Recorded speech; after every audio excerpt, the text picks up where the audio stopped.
अस्सलाम वालेकुम ख़वातीन और हज़रात, आज के सियासी लोग के साथ मैं हूं कतरीना हुसैन। कल जब हम प्रोग्राम कर रहे थे तो उस वक्त हम आपको बताते जा रहे थे कि जगह जगह पर पंजाब के शहरों में दफा 144 नाफिज हो रहा था। आज 24 घंटे बाद हम आपको बता सकते हैं कि सेक्शन 144 तकरीबन पूरे मुल्क में लग चुका है, जिसका मतलब है कि कोई जलसे, कोई जुलूस वगैरह नहीं हो सकते। लेकिन आज मियां नवाज शरीफ ने जलसा किया एबटाबाद में, मियां शहबाज शरीफ ने जलसा किया गुजरांवाला में। उसके अलावा लॉन्ग मार्च की तैयारियां अभी भी जारी हैं। लॉन्ग मार्च कल कराची और क्वेटा से शुरू होने की एक तवक्को है। क्या ये लॉन्ग मार्च पूरी तरह से हो सकेगा? हुकूमत की जो कार्रवाई है, जिसके तहत कल रात खबरें आनी शुरू हो गई कि सियासी कारकुनों के घर पे जाके छापे मारे गए, लोगों को वहां से उठा लिया गया है, सियासी कायदीन के खिलाफ लिस्टें आ गई हैं, पुलिस वालों के हाथों में लिस्टें थी जिसके तहत वो लोगों के घरों पर से जाके उनको उठा रहे थे। ये सारी सूरत हाल हमें किस तरफ लेके जा रही है और इसका नतीजा क्या निकलेगा, इसे पे आज बात करेंगे। आइए आपका मेहमानों से मुतारफ कराते हैं। आज हमारे पहले मेहमान हैं नजमुद्दीन खान साहब। पाकिस्तान पीपल्स पार्टी से आपका ताल्लुक है और आप फेडरल मिनिस्टर हैं for states and frontier regions. हमारे दूसरे मेहमान हैं चौधरी मोहम्मद बिरजीज ताहिर साहब, MNA हैं पाकिस्तान मुस्लिम लीग नून से। और थोड़ी ही देर में गजाला मिनला साहिबा हमें ज्वाइन करेंगी, जो ह्यूमन राइट्स एक्टिविस्ट हैं। आप दोनों का शुक्रिया कि आज आप प्रोग्राम में शिरकत कर रहे हैं। और नजब साहब, यह जो सारी सूरत हाल आ गई है, पाकिस्तान पीपल्स पार्टी की हुकूमत ने यह क्यों जरूरी समझा कि लिस्टें शाया कर दें? आपकी वजीर दाखिला ने खुद कहा है कि 400 लोगों को उन्होंने अब तक उठा लिया है। क्यों? क्या खतरा था आप लोगों को लॉन्ग मार्च से कि इस किस्म के इकदाम लेने की जरूरत पड़ी? बिस्मिल्लाहिर्रहमानिर्रहीम। अब जो पाकिस्तान के हालात है और इस हालात के मुताबिक अब पाकिस्तान पीपल पार्टी का गवर्नमेंट है, कोलिशन गवर्नमेंट है, और कभी हमने ये नहीं चाहा कि लॉन्ग मार्च पर पाबंदी हो या जलसे जुलूस पर पाबंदी हो, लेकिन उस वक्त हालात इस तरह है। आप देख लीजिए कि हमारे सिचुएशन क्या किस हद तक पहुंच गए हैं। सुबह सरहद के क्या हालात है, बलूचिस्तान के क्या हालात है, यहाँ जो दूसरे दिन श्रीलंका में जो वहाँ के खिलाड़ियों पर हमले हो चुके हैं।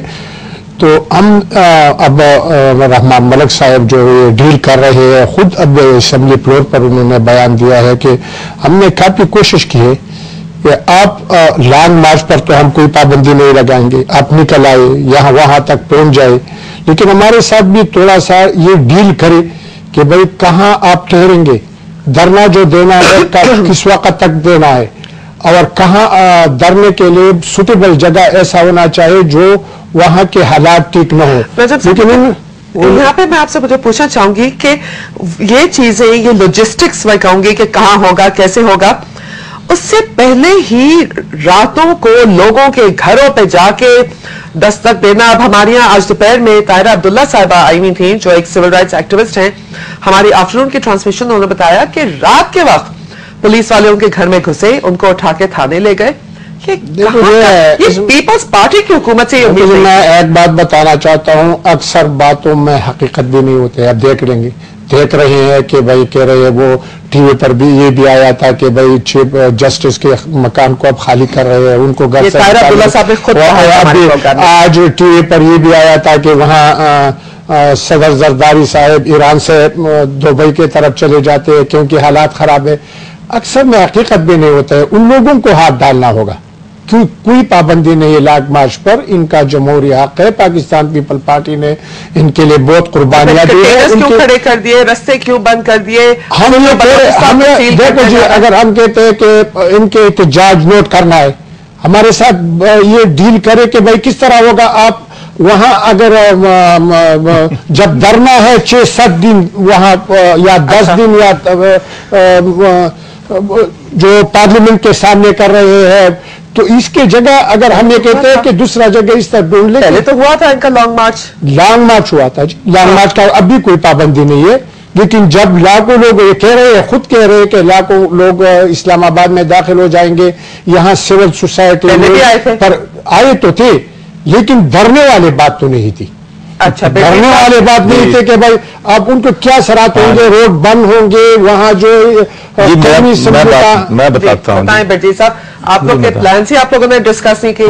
دیکھیں جی بات یہ ہے، آپ نے سوال ان کو جو کیا تھا، میں سمجھتا ہوں کہ خان صاحب کو اس کا جواب دینا چاہیے تھا کہ یہ حالات اس نیج کو پہنچے کیوں.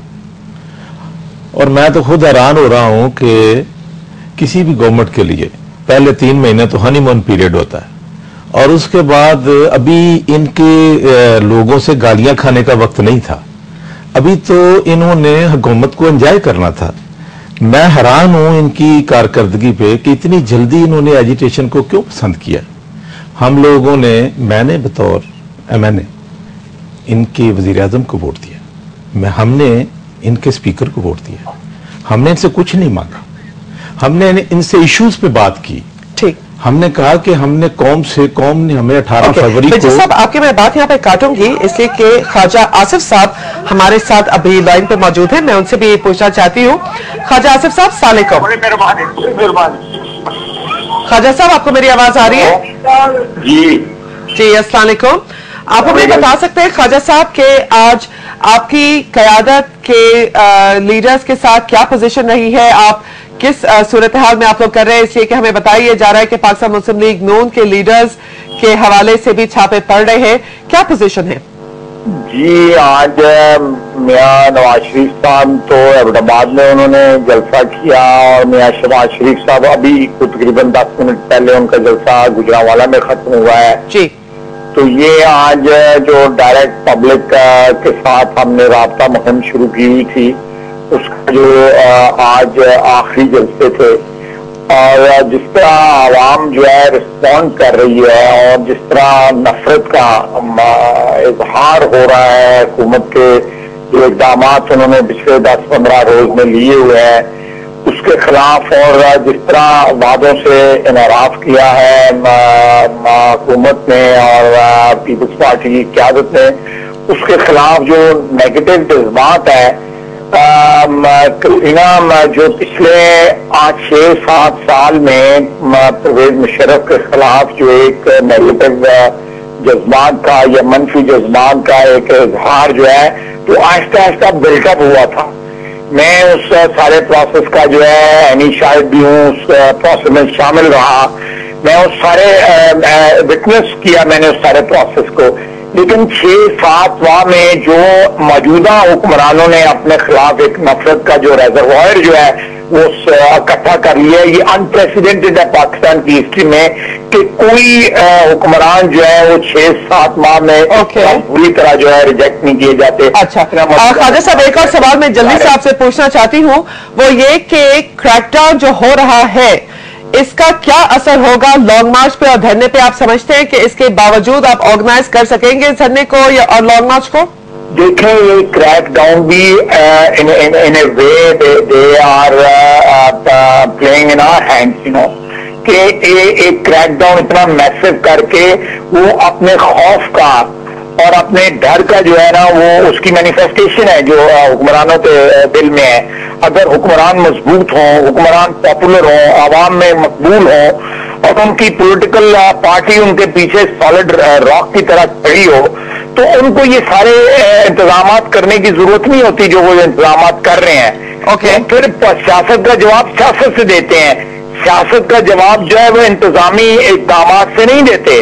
تو یہ جب حکمران جو ہے سیاست کا جواب جو ہے انتظامی اقدامات سے دینے لگ پڑے تو یہ ان کی فکر کا اعتراف ہوتا ہے. تو میں سمجھتا ہوں کہ موجودہ صورتحال میں اللہ کے فضل و کرم سے اس کی مہربانیوں سے they have already lost it, they are nowhere to be seen in public. خواجہ صاحب لاسٹ جلدی سے یہ ایک سوال کہ ہمیں اطلاع ملی ہے کہ مونس الہی صاحب کو نامزد کیا جائے گا نیا وزیر اعلیٰ پنجاب، اس کے حوالے سے آپ کے پاس کوئی رپورٹ ہے؟ جی یہ میں نے جلسہ گاہ میں جو ہے میں نے سنا ہے کہ 18 تاریخ کو اجلاس بلایا جا رہا ہے. یہ بالکل انکنفرم بات ہے، مجھے نہیں اس کی جو وراثتی ہے مجھے نہیں پتا. اور مونس الہی صاحب کو کہا جائے گا کہ وہ دیکھیں یہ ایک اور جو ہے کہ یہ تو پیپلز پارٹی اپنی حکومت بنانے چلی تھی اور اب وہ جو ہے مونس الہی کو وزیر اعلیٰ بنا